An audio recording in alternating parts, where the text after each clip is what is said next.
Hello and welcome to Green Hill Garage. I know it's been a while, guys. We've been just really busy with spring and online college and getting the cows all up and ready for summer pasture, getting summer pasture ready, and also planting the spring. So, been a lot of stuff going on, really crazy. I apologize for the long delay between videos, but we're back, and today we're going to be diagnosing our Kawasaki Mule's oil leak. Now, last time you saw this thing run, it was running okay. But we just could not figure out where that oil leak was coming from. And we did a full rebuild on this engine. We got brand new pistons, rings, cylinders are honed. Everything was running really nice except for that oil leak. Now it's been sitting all winter, so it's filthy. And I'm really hesitant to pressure wash it. If you don't know, we had another ATV. It was a Yamaha, I believe a Yamaha Big Bear 350. And I pressure washed that, and then it just didn't start. I've been fighting it for probably about 6-7 months now, and I still cannot make it get a spark. I've replaced basically every electronic component on it. I got a brand new wiring harness, brand new stator, CDI, and I only get one spark. It's infuriating. But back to the mule. What we're gonna do, guys, we're gonna pull this plastic flywheel cover here. And in order to do that, we're gonna need to drop this gear out of the way. This is pretty simple. You're gonna need a catch can of some kind. But this thing just unbolts. We'll unbolt this out of the way. And I can't remember on this shaft. I think the shaft just slides off. So we'll just pull that gear out of the way, and then this thing will just swing out to the side. We'll need to cover up this with a rag, but first we'll let it drain out because it's just gear oil. Then we'll be able to pull the plastic cover, and then we'll be able to pull the flywheel. And what we're going to do on this motor, it has an oil leak, and it's coming out of the bottom of this cover.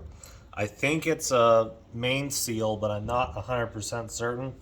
So we're going to go ahead, pull the flywheel, and then we're going to pull this clutch cover here. I'm going to disconnect the drive belt, and then we'll spin this motor over. Hopefully we can build some oil pressure. We'll pull spark plugs, of course, and spin this motor over fast enough to build oil pressure, and hopefully we can see where that leak is coming from. So I'll get started on this, guys. I'm going to be pulling this clutch cover, which I think we're going to need to pull the exhaust too. So I'll get started on the clutch cover and the exhaust, and then I'll pull this this drive line here to the front end.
Okay, guys, so we got everything off. There's just 6 bolts holding on this. I believe it's the transfer case. That's what I'm gonna call it. I keep wanting to call it a differential, but really it's a transfer case where it feeds power to the front wheels. So got that pulled, got the cover off. I couldn't tell if, I don't know if you could see it, but I had to pull that left wheel off in order for that cover to slide out. So that was kind of tight. Then I got the belt off. I just pulled spark plugs. So now the motor will spin over without building compression.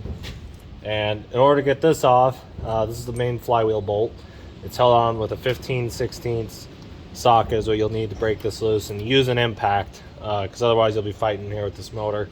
If you don't have an impact, you could stick something long through this clutch over here, and that would work, but it's a lot easier if you have an impact gun, so just knock it off with the impact gun. Now we're going to go ahead and pull our flywheel. And our flywheel cover was pretty easy to remove. It consisted of 3 10mm nuts and just had to pull these two 12s that were holding this bracket on because they're also included. The bracket wasn't really part of it, but you have to pull the bracket to get to it. So this flywheel, we'll see if it'll come off. Sometimes it does, sometimes it doesn't. I pulled this already before, but what we're going to need to do, I'll grab my flywheel puller, and there's 6 different bolt holes, so we'll grab the flywheel puller and we should be able to pull that off. Okay guys, we got our puller on. This is just a harmonic balancer puller. I've got a set of metrics. I'm not sure exactly what the thread pitch is on, but they were included with the kit, so we'll just start pulling at this and see if it pops. It's pretty darn solid.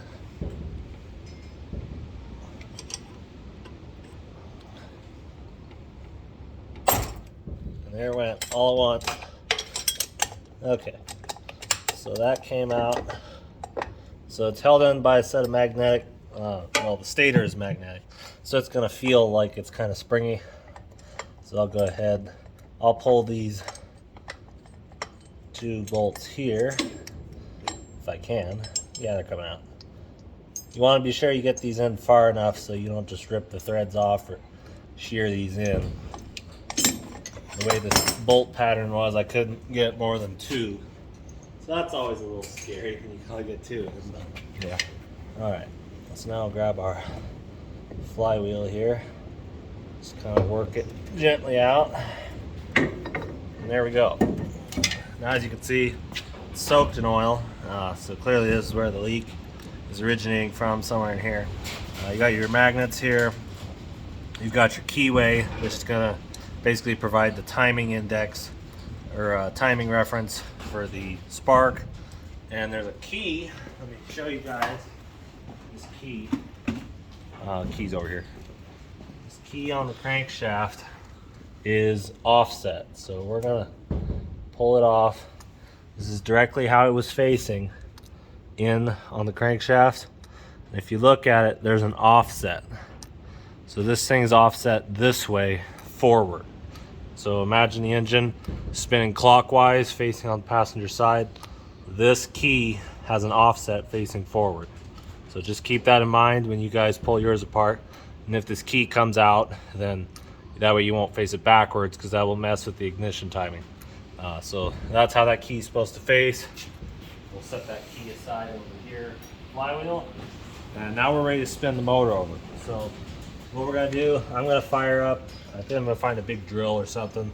And we're gonna spin this motor over and watch this area to see where the oil is coming out of, because I know there's a leak somewhere right in here, and I'm not certain if it's a main seal here or if there's a crack or something behind it. So I'll grab a drill, guys, and we'll get ready to spin it over. Okay guys, so I'm gonna go ahead and spin the motor over.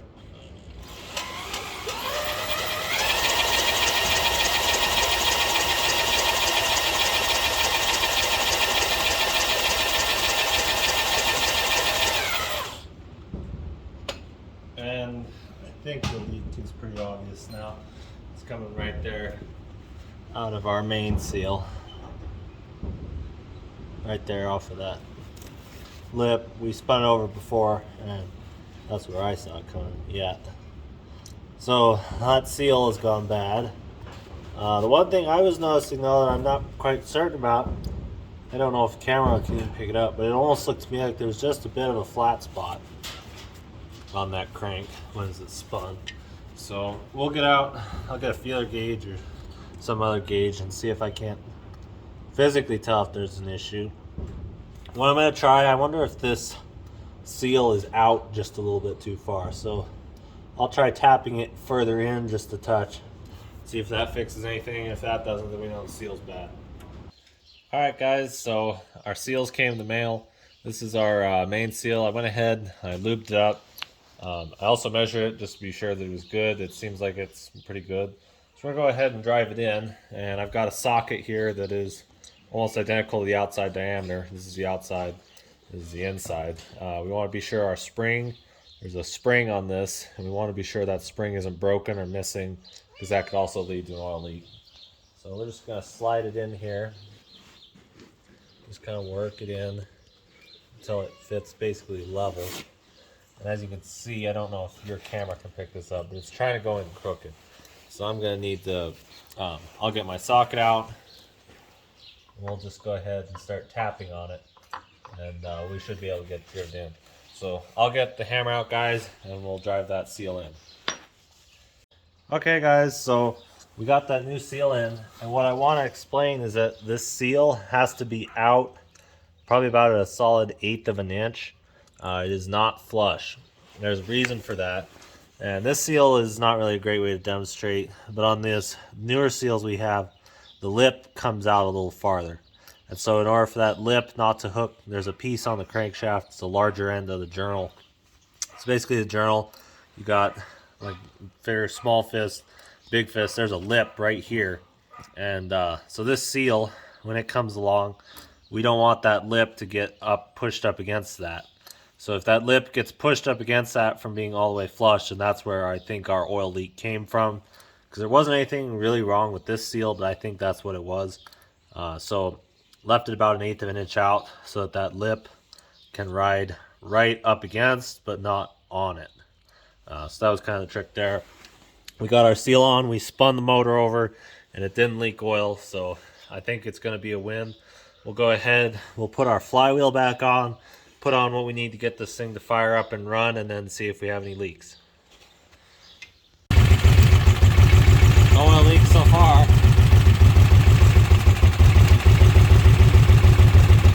Just a little bit of a stumble there.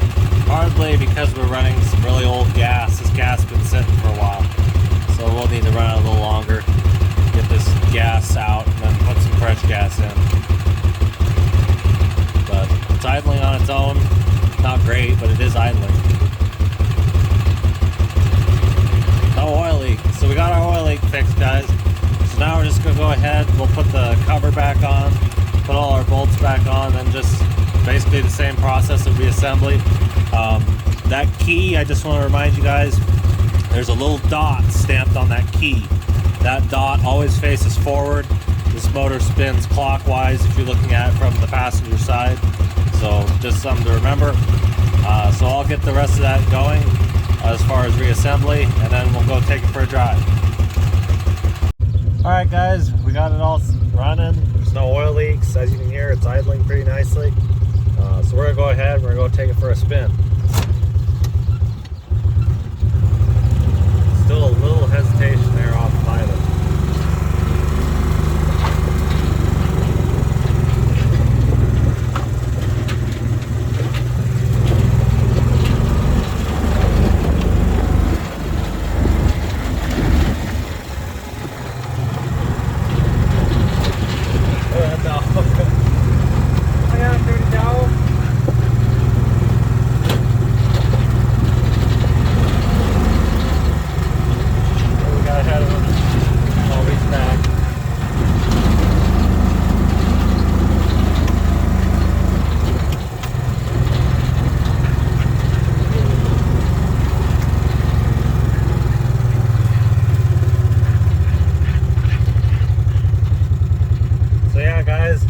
Got it fixed, we got it running.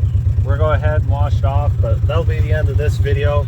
Again, I apologize guys, it's been kind of a busy spring, so we haven't been able to get a lot of content out. We're going to do better, we're going to get some more content out. So thank you all for watching. Remember to subscribe. We really need the subscriptions if we want to keep going. We need to hit 1,000 subscribers, start getting some monetization going. We're in college, a little money would be nice. So remember to hit that subscribe button, hit the like button, so it gets more views. And remember guys, just keep at it. Whatever you're doing, you're going to do good at. So keep working, and you all have a great day.